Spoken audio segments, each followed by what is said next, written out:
Massive is too small a word for this 4.5 acres of floating U.S. sovereign territory. No ship on Earth carries more firepower. 10 Nimitz-class supercarriers, each transporting 2 squadrons of strike fighters around the globe.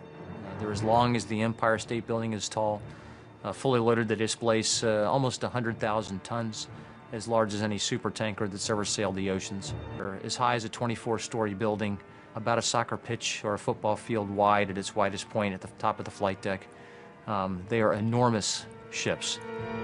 Named after the United States' 34th president, the USS Dwight D. Eisenhower has been in active service for more than 3 decades.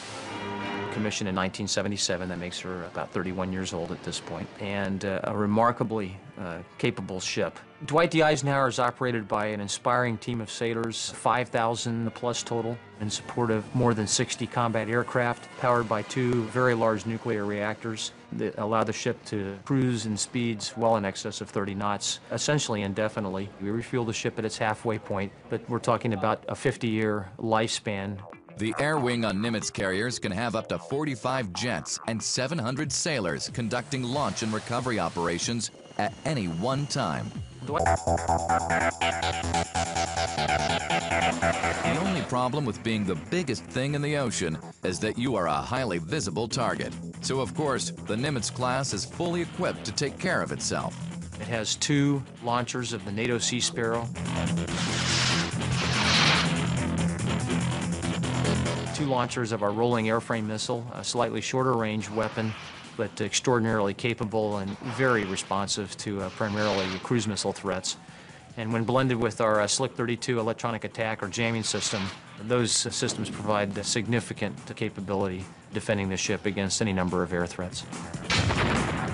Today, the U.S. Navy's fleet of nuclear carriers hold the front line during combat at sea. While the carriers get most of the attention in contemporary warfare, it is the destroyers that form the backbone of the modern fleet. In today's Navy, there are 3 types of surface warships: the frigate, the destroyer, and the cruiser. The smallest and most economical of the 3 is the frigate.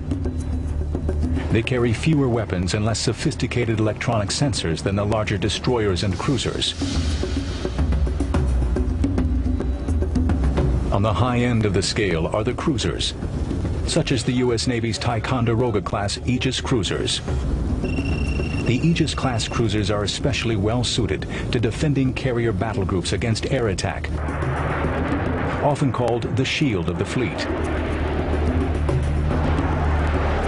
The destroyer fits in between the frigate and the cruiser.